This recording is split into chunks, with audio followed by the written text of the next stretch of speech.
Porque você não está conseguindo dormir nem com Rivotril. Você toma Rivotril ou talvez tome clonazepam, alprazolam, zolpidem, mirtazapina, trazodona ou até outros medicamentos controlados utilizados para ansiedade ou para o sono, mas mesmo assim não consegue pegar no sono. Acorda cansada, sem energia, com a cabeça pesada, sem disposição e às vezes até mais ansiosa você se sente no dia seguinte. Eu quero te fazer uma pergunta. Será que dormir é a mesma coisa que descansar? Porque a maioria das pessoas acredita que sim, mas existe uma diferença enorme entre essas duas coisas. E entender essa diferença pode mudar completamente a forma como você enxerga seu problema. Porque talvez o seu maior problema não seja pegar no sono. Talvez o problema seja outro. E daqui a pouco eu vou te mostrar um erro que faz milhares de pessoas permanecerem presas nesse ciclo durante anos. Uma das frases que eu mais escuto é: Doutor Maurílio, eu durmo, mas parece que eu não descanso.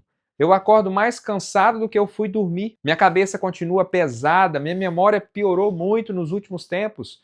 Eu não tenho energia para nada, doutor Maurílio. Isso gera uma enorme confusão, porque a pessoa acredita que seu problema era apenas adormecer, mas quando começa a observar melhor, percebe que existem várias outras peças nesse quebra-cabeça. Ela acorda durante a madrugada, levanta para ir ao banheiro, acorda assustada muitas das vezes, tem sonhos agitados, sente tensão muscular, dores em todo o corpo, tem dificuldade para se concentrar, perde a paciência facilmente e vive cansada. Então começa a se perguntar: se eu estou dormindo, por que continuo me sentindo assim? Essa é uma pergunta que vamos responder hoje nesse vídeo. Mas antes, eu quero que você pense em algo. Imagine um celular. Você coloca ele na tomada durante a noite inteira, 8 horas carregando, mas quando acorda a bateria está em 20%. Você não acharia estranho?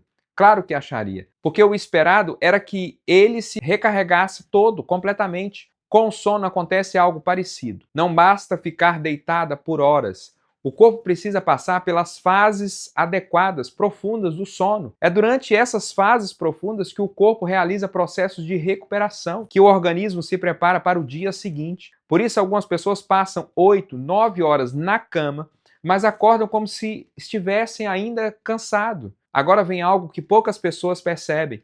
O sono da noite começa a ser construído logo pela manhã. Sim, você ouviu direitinho. Muita gente acredita que o sono depende apenas do que acontece na hora de dormir, mas isso não é verdade.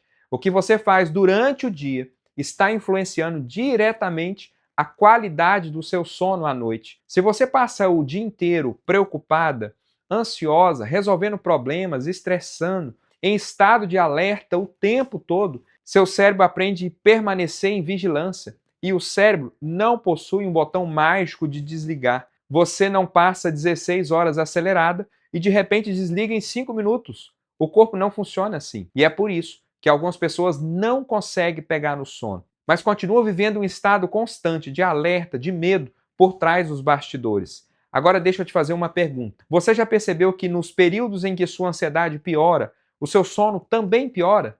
E quando o sono piora, a ansiedade piora ainda mais? É um ciclo, um alimentando o outro. E muitas vezes a pessoa fica presa nesse ciclo por anos. Mas existe outra peça que quase ninguém observa: o intestino. Sim, o seu intestino.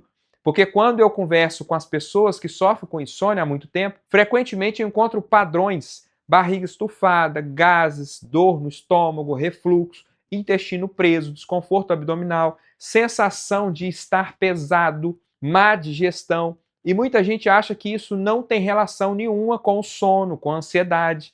Mas o corpo não funciona em compartimentos separados. Ele funciona como um sistema só. Por isso, não faz sentido olhar apenas o sintoma e ignorar o restante do organismo. Agora chegamos ao erro que considero um dos maiores. Muitas pessoas passam anos tentando apagar sinais e sintomas, mas nunca investigam o que está alimentando aqueles sinais, aqueles sintomas. Imagina uma luz vermelha acesa no painel do carro. Você cobre a luz com uma fita adesiva e pronto, você não vê mais a luz. Mas o problema não desapareceu. Ele continua ali.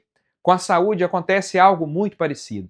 Às vezes a pessoa olha apenas para o sintoma, mas esquece de investigar fatores como a ansiedade, o estresse, o sedentarismo, a alimentação, o excesso de cafeína, falta de rotina, excesso de telas à noite, saúde intestinal, deficiências nutricionais. Tudo isso influencia diretamente no que você sente. E agora chegamos ao ponto mais importante deste vídeo.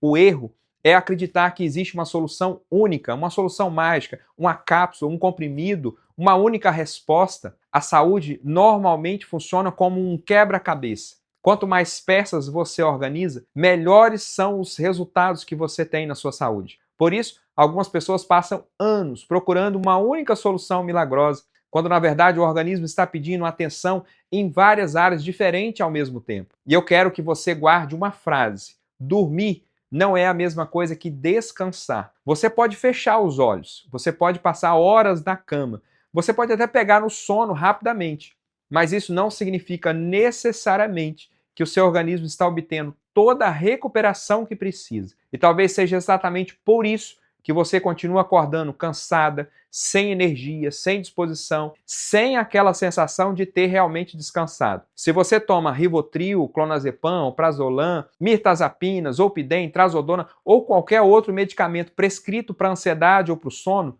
nunca faça mudanças por conta própria. Mas vale a pena conversar com o seu profissional de saúde e olhar para a sua rotina de forma mais ampla, porque muitas vezes as respostas não estão apenas no que acontece à noite, mas está nas outras 16 horas do seu dia, nos seus hábitos, na sua alimentação, no seu nível de estresse, na sua saúde intestinal, na forma como você vive. E quando você começa a olhar para todas essas peças juntas, muitas coisas vão fazendo sentido. Se você sofre com ansiedade, insônia, dores no corpo, medo, quer ter a minha ajuda, eu tenho um grupo gratuito onde semanalmente eu compartilho conteúdos e entro ao vivo para orientar pacientes que desejam recuperar sua qualidade de vida. Para participar gratuitamente, clica no link que está na descrição desse vídeo aqui embaixo e eu te espero lá. Um forte abraço e Deus te abençoe.